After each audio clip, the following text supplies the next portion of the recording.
Merhaba arkadaşlar, kanalıma hoş geldiniz. Bugün sizinle beraber aklınızdaki kişi bugün hayatında neler yaşıyor ve siz neler yaşayabilirsiniz? Bunlara bakacağız. İlahi Güç'ten en net bilgileri alarak aktarabilmek için niyetimi alıyorum. Enerjiye dahil olmak için kanalıma abone olmanız yeterli olacak. Hemen başlayalım. Öncelikle aklınızdaki kişi bugün hayatında neler yaşıyor dediğimizde hazine kartı, kavuşmak, yıldız ve balık geldi.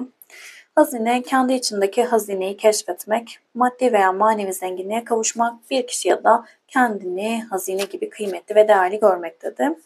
Kavuşmak kartı bir ilişkinin yeniden canlanması, eski bir aşk yeniden canlanabilir veya hayatına yeni biri girebilir.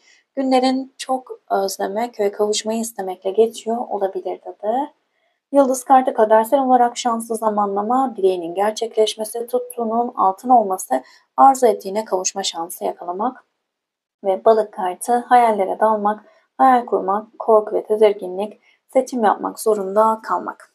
Şimdi günün enerjisine baktığımızda aslında aklınızdaki kişinin güncel enerjilerinde kavuşma isteğinin olduğunu söyleyebiliriz.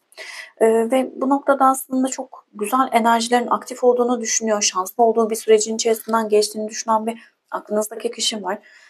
Kendi iç dünyasındaki o güzelliklerin, değerin farkına vardığı bir sürecin içerisinde de olabilir. Karşısındaki insanların da değerini fark etmeye başladığı bir sürecin içerisinde de olabilir aklınızdaki kişi. Ama bolluğun, bereketin ona gelmekte olduğunu, şansının arttığını ve güzel enerjilerin aktif olduğunu düşünen bir aklınızdaki kişi var. Burada artı bir durum olarak da maddi olarak da çok güzel kazançlar elde etmeye başladığı bir sürecin içerisinde de girmiş olabilir aklınızdaki kişi. Burada bolluğunun, bereketinin, maddi kaynaklarının arttığı bir süreçte görünüyor. Şimdi ayrıntılı olarak bakarsak eğer bugünün enerjisinde neler yaşayabilir dediğimizde Kılıç yedilisi sevgi ve dönüşüm geldi. Şimdi kılıç yedilisi genel anlamda baktığımızda anlamlarından biri arkadan çevrilen işler, yalanlar, dolanlardan bahseder. Ama ikinci bir anlam olarak da e, şimdi burada duygularını açıkça göstermemekten, açık bir görüşmeden, konuşmadan kaçmaktan bahseder. Yüzleşmekten, kaçmaktan bahseder. Duygularını anlatmak istememekten bahseder. Sevgi ve dönüşümle beraber günün enerjisinde aslında bu zamana kadar kullanamadığı kelimeler, gösteremediği duygularla ilgili bir değerlendirme yaptığı sürecin içerisinde diyebiliriz. Aşk, sevgi konularında ciddi bir değişim ve dönüşümün içerisinde olarak geliyor. Kendini kandırdığı bazı durumlar olabilir. Aşk, sevgi, ilişkilerle ilgili çok net ya da doğru dürüst enerjilere geçememiş olabilir bu zamana kadar.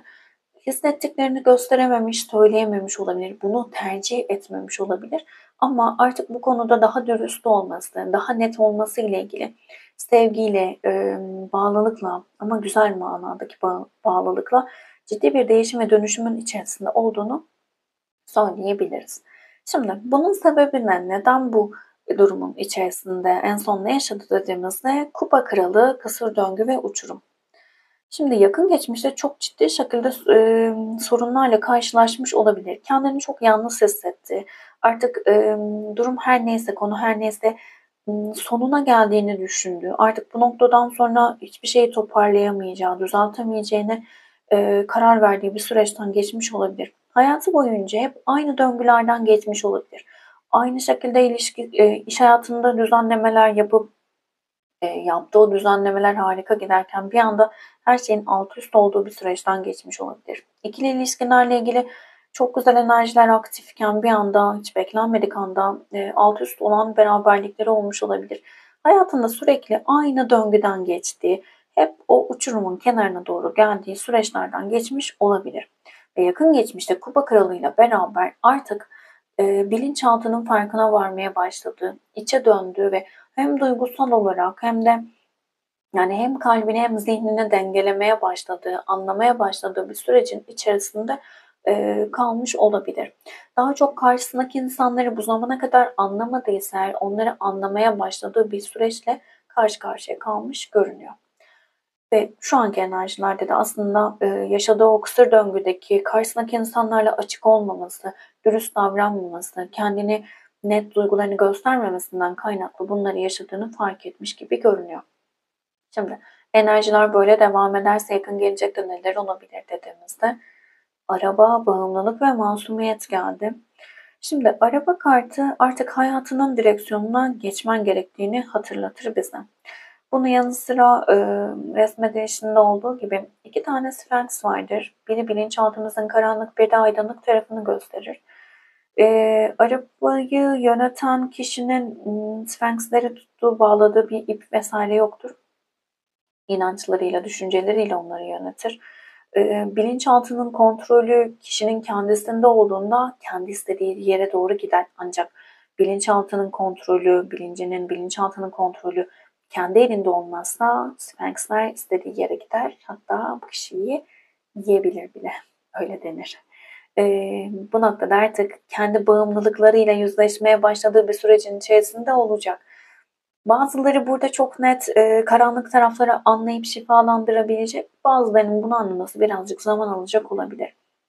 Kendi içindeki o masum çocuğu, masumiyeti görmesi gereken bir sürecin içerisinde. Daha çok böyle bağımlılık yani masumiyetle beraber geldiği için bu zamana kadar masum olmakla ilgili, dürüst olmakla ilgili, ama buradaki dürüstlük şöyle: duygularımı gösterirsem yara alırım, İşte duygularımı anlatırsam insanlar bunu kullanır gibi negatif inançları varsa bunlarla yüzleşmeye başladı. Yani o içteki, aslında kendi iç dünyasındaki korunmaya muhtaç, sevgiye aç o çocuğu koruyabilmek adına kurduğu o cam fanusu kaldırması gerektiği ve o fanusu kaldırdığında o içerideki çocuğa istediği ilgiyi, alakayı, sevgiyi kendisinin verebileceğini anladı ve o çocuğu şifalandırdığı takdirde mutluluğa ulaşabileceğini anlayacak. Umarım cümleyi doğru kurabilmişimdir. Hepimizin içinde aslında çok masum, küçük çocuklar var, küçüklüklerimiz var. Ama birçoğumuz onları korumak adına onu oraya hapsettiğimizi unutuyoruz. Önemli olan oraya dönüp bakabilmek. Evet, ebeveynlerimiz ya da bize bakım veren kişiler bilinçli olmamış olabilir ya da bizim sınavlarımız öyle olduğu için böyle ebeveynlerle anlaşma yapıp bu dünyaya gelmiş olabiliriz. Her ne olursa olsun, neye inanıyor olursanız olun, hiç fark etmiyor. Onlar bu sevgiyi, ilgiyi veremedi mi? Tamam, geçti, geçmiş, bitti. Ne yapabiliriz? Biz şu an enerjisinde görmediğimiz ilgiyi kendimize gösterebiliriz. Görmediğimiz sevgiyi kendimize gösterebiliriz. Bunu biz yapabiliriz. Artık başkalarını suçlamaya devam ederek aynı döngülerden geçmek, mutsuzluğu devam ettirmenin bize bir fayda sağlamadığını anlamamız gerekiyor. O yüzden küçücük adımlarla bile bunu yapabilirsiniz. Mesela şöyle düşünüyorsanız, ya ben hiç değer görmedim, o yüzden değersizlik duygum var diyoruz mesela, diyelim. Ne yapabilirsiniz? Bunu tamamen bilinçaltı çalışmalarının dışında söylüyorum. Tabii ki işte inanç değişikliği yaparsınız, bilinçaltı kodlamaları yaparsınız, birçok şey yapabilirsiniz. Ama en basitinden küçücük bir adım. Sizi değerli hissettirecek şey ne? Kendinize alacağınız küçücük bir şey. Ya öyle bir şey ki, örneğin çocuklukta yaşadığımız çok basit, çok komik gibi gelen bazı şeyler bile çok büyük etki yaratır. Sadece örnek olarak veriyorum. İşte diyelim ki çocukken bir şey istediniz, almadılar. Yani sebebin ne olduğunu hiç önemi yok. Yani alınmasını istediğiniz şeyin de ne olduğunu önemi yok. Örnek veriyorum, bir toka diyelim kız çocuklar için. İşte bir toka istediniz, almadılar, ya da bir erkek çocuğusunuz, erkeksiniz, bir araba istediniz diyelim, almadılar. Tamam, geçmiş. Bu alınmadıysa ve sizin içinizde kalır ya, böyle çocuklukta böyle oturur bir şeyler. Mesela o tokayı almadılar mı sizde? Sizde etki mi yarattı? Gidin alın o tokayı kendinize. Deyin ki evet, o zaman bana bu toka ya da bunun gibi bir toka alınmadı. Ben kendime bunu alıyorum çünkü ben değerliyim diyeyim. Alın, takın o tokayı. Ya da işte mesela kız çocuğusunuzdur, bebek, böyle bebeklerle ilgili bir şeyiniz vardır. Gidin alın kendinize o bebeği. İstediğiniz, hatta daha güzelini alın. Deyin ki kendinize tamam, o zaman bu olmadı. Affediyorum onları da. Kendime bunu alıyorum çünkü ben değerliyim deyip onu alın. Erkekler için de araba mesela. Yani kendi değerinizi kendinizin bildiğini hissettirin, aktarın, verin. Kendinizin değerli olduğunu siz önce kendinize hatırlatın. Kendinize zaman ayırın. İstediğiniz, mutlu olduğunuz küçük şeyler yapın. İlla çok büyük şeyler yapmanıza gerek yok. Yani bakım yapmak. Mesela kişinin kendine yaptığı bakımlar kendini her zaman iyi hissettirir. Büyük büyük bakımlardan bahsetmiyorum. Bir ritüel oluşturun. Mesela duşa girdiğinizde işte saçınız uzundur, kısadır fark etmiyor. İşte saçınıza özel bir bakım yapın. Haftada bir yapın. işte yani çok basit gibi gelecek ama kendinize özen göstermek, vücudunuzdaki herhangi bir bölgenizle ilgili örneğin bir sıkıntınız var. Orayı ne kadar çok sevdiğinizi de söyleyin. Oraya küçük küçük bakımlar ya da işte ilgilenin yani o alanla. Ve emin olun bunu yapmaya başladığınızda hayatınızda birçok şeyin değişmeye ve dönüşmeye başladığını fark edeceksiniz. Geçmişte takılı kalmamak gerekiyor. Gelecek kaygısı da yaşamamamız gerekiyor. Aslında bizim bu hayatta elimizde olan tek şeyin şu an olduğunu tekrar tekrar kendimize hatırlatmamız gerekiyor. Birçok arkadaşım kolay mı diyecek, sen yapıyor musun Pelin diyecek. Mümkün olduğunca yapmaya çalışıyorum. Bazen çok rahat yapabildiğim zamanlar oluyor. Bazen hiç yapamadığım zamanlar oluyor. Ama yapamadığımda da şunu demiyorum. Aa yapamadım bak işte şöyle oldu böyle oldu. Yapamamam gerekiyor demek ki o an diyorum. Böyle olması gerektiği için böyle oluyor diyorum. Ama bu sizin pes etmeniz ya da bak yine yapamadın diye kendinizi yargılamanız adına bir sebep olmamalı. Yapın, adımlar atın. Küçük küçük adımlar çok büyük güzellikler size katacaktır. Lütfen bunu unutmayın dedim ve devam ediyorum. Şimdi aklınızdaki kişinin hayatında bunlar oluyor. Bunlara yani enerjiler böyle devam ederse bunlar yaşanacak yakın gelecekte de. Şimdi sizin hayatınızda neler olabilir bunlara bakalım. Bugün nelere dikkat etmelisiniz? Hemen bunları soralım. Sürekli takip eden arkadaşlarım bilir. Mümkünse benim videolarımı arayacak mı, gelecek mi, gelecek mi gibi dinlemek yerine tabii ki böyle dinleyen, bu amaçla dinleyen arkadaşlarım da olacak. Ancak özellikle bu videoları yazarken neyi görmeliyim, kendimde neyi fark etmeliyim, hangi inancımı ya da düşüncemi değiştirmeliyim ya da kendimi daha mutlu, istediğim o hayata kavuşturabilmek adına neler yapmalıyım niyetiyle dinlemenizi çok çok isterim. Asıl amacım bu. Onun dışında evet arayıp aramamak. Enerjiler her zaman değişebilir. Sizin kendi frekansınız değiştiğinde de yani karşınızdaki kişiye çok aşık olduğunuzu, işte ruhsal bağlantınızın olduğunu vesaire düşünüyor olabilirsiniz. Ama sizin frekansınız değişmeye başladığında, ilişkinizde size hizmet etmeyen duygu ve düşünceleri fark edip şifalanmaya başladığınızda karşınızdaki insanı bile artık aynı şekilde istemediğinizde ya da doğru kişi değilse istemediğinizde sizinle aynı yükselen frekansınıza uyum sağlamayan biri ise artık onunla olmak istemediğinizde ama aynı frekanstaysanız ve gerçekten bir bağlantınız varsa da çok daha kolay işlerin hallolmaya başladığını, sorunların çözülmeye başladığını fark edeceksinizdir. O yüzden gelen bilgileri sadece bir uyarı gibi alıp şifalanmak niyetiyle dinleyin. Bunun dışında duyduğunuz bir bilgi, hoşunuza gitmeyen bir bilgi olduğunda da ben bunun değişmesi için, bu enerjinin dönüşmesi için neler yapabilirim ve odaklanmanızda fayda var. Tarot vesaire vesaire birçok bu şekilde spiritüel bilgi aldığınız alanlarda sizin daha çok kendinizi nasıl geliştirip değiştirip dönüştürmeniz adına bilgi verir.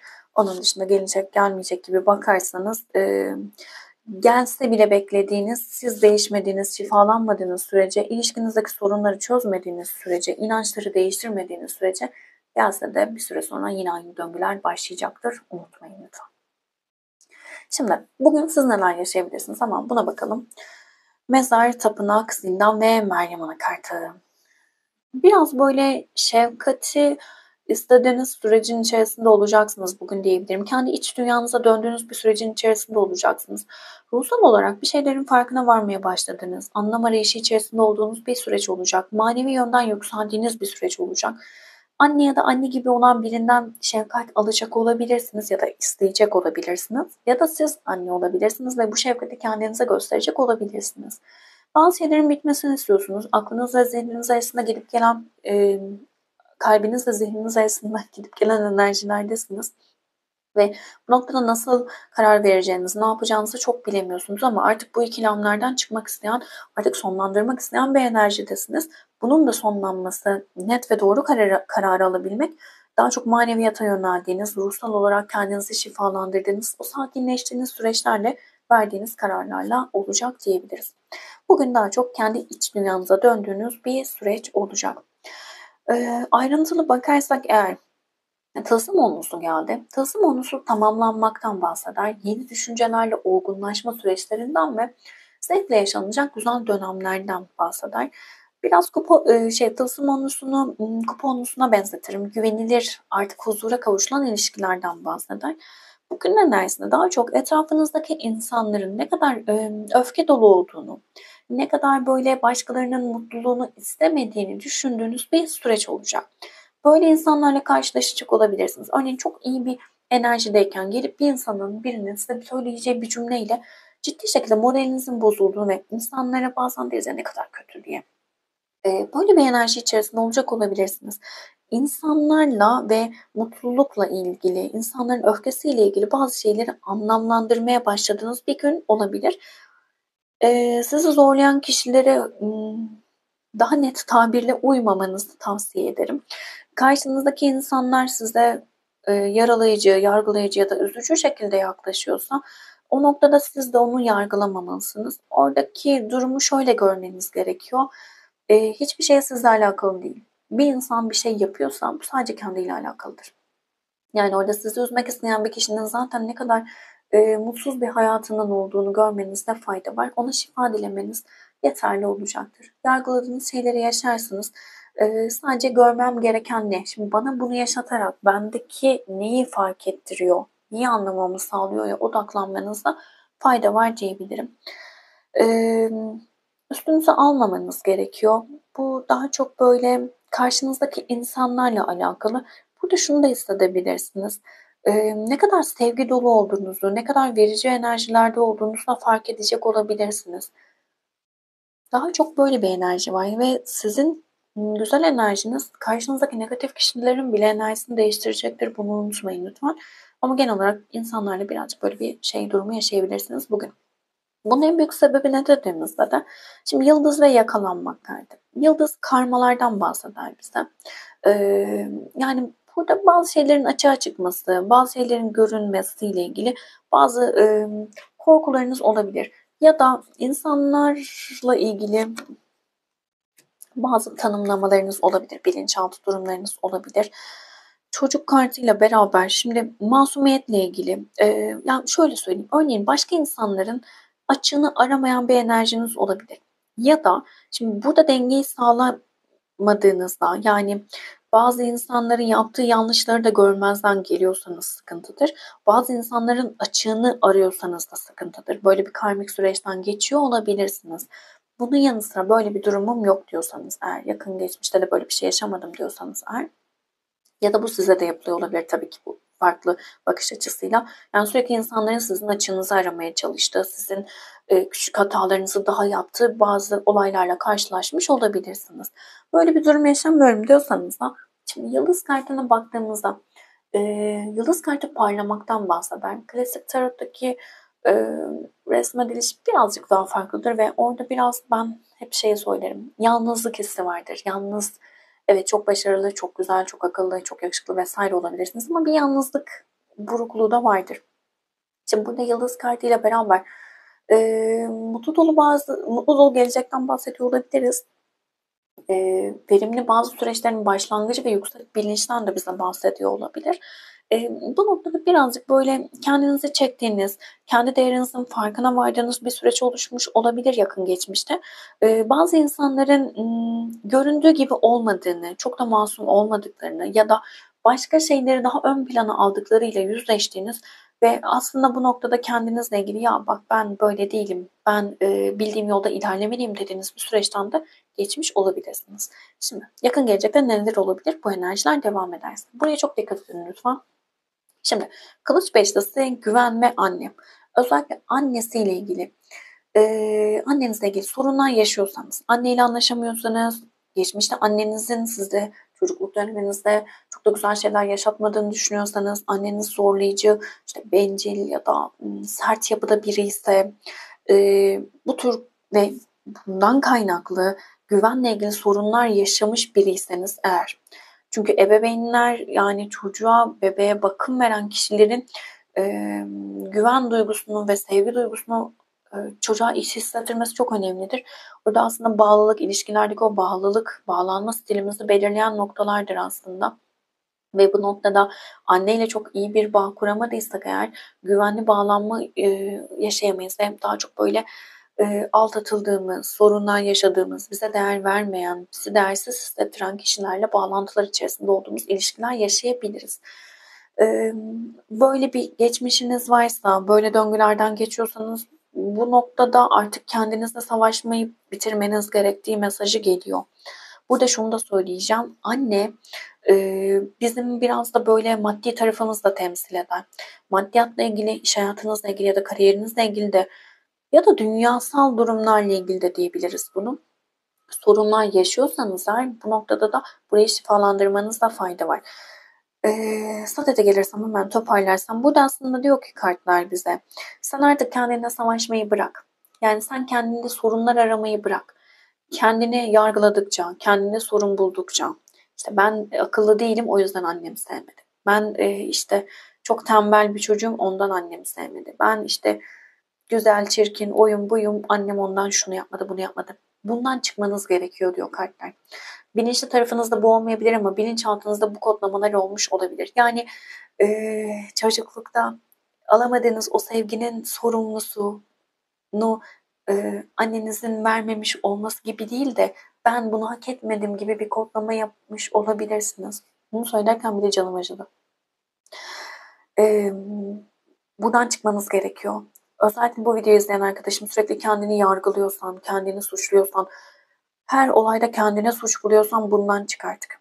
Yani sürekli söylüyorum kanalda ama önce kendinizi yargılamayın. Daha sonrasında çevrenizdeki insanları yargılamayı bırakın lütfen. Yargılamayın, gözlemci olun. Neyi görmeliyim, neyi hissetmeliyim, neyi fark etmeliydim burada diyerek burayı şifalandırmanız gerekiyor. Bunun dışında şöyle yapsaydım böyle olurdu, şunu dedim bundan böyle oldu. Lütfen, lütfen bunu yapmayın dedim.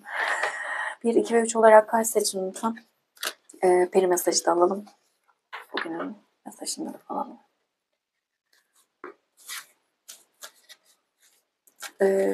Hiç yapmadıysanız kas testi ile ilgili lütfen videoları izleyip kas testini öğrenin. Birçok yöntemi var. Kas testi bizim yo hayır ben o düşüncede değilim dediğimiz ama bilinçaltında aynı o düşüncelerin olduğu ve o düşüncelerden kaynaklı da hayatımızdaki negatifliklerin oluştuğunu çok kolay anlayabildiğimiz harika bir anahtar. Lütfen kas testini araştırın. Bir seçen arkadaşlarım. Değerli zaman geldi. Zaman perisi her ana dolu dolu yaşamanızı ve değerli zamanınızdan en iyi şekilde yararlanmanızı istiyor. Başkalarının zamanını da boşa harcamamaya dikkat edin. Bugün kendinizi mutlu edecek, yaratıcı olduğunuz harika bir sürecin içerisinde olacak olabilirsiniz. Bunu görmeye ve bu şekilde yaşamaya bugün niyet edin lütfen. 2 seçen arkadaşlarım seyahat. Bir yolculuğa hazırlanmanın zamanı geldi. Hazırlıksız veya planlı olabilir. Her iki durumda da zamanı geldiğinde hazır olduğunuzdan emin olun. Pasaportunuzu şimdiden hazırlayın dedi. Çok güzel. Güzel bir yolculuk sizi bekliyor görünüyor. En iyi ve en yüce şekilde olsun. 3 seçen arkadaşlarım tezahür kartı. Güzel. Hayatınızdan neyi tezahür ettirmek istediğiniz konusunda çok dürüst ve net olun. Şimdi kağıda yazın. Tezahür 1. adım. Bugün isteklerinizi şu anda olmuş gibi ama geçmişte ya gelecekte olacakmış gibi değil. Şu paraya sahibim gibi mesela. Bir kağıda yazın. Mümkünse kalemi, kurşun kalem seçmeye çalışın. Kurşun kalem, kurşunun o iletim frekans durumundan kaynaklı daha da böyle hızlanacaktır. Enerjisi daha yüksektir. O yüzden hepimiz yapabiliriz bunu. 3 gruptan da video izleyen tüm arkadaşlarım yapabilir.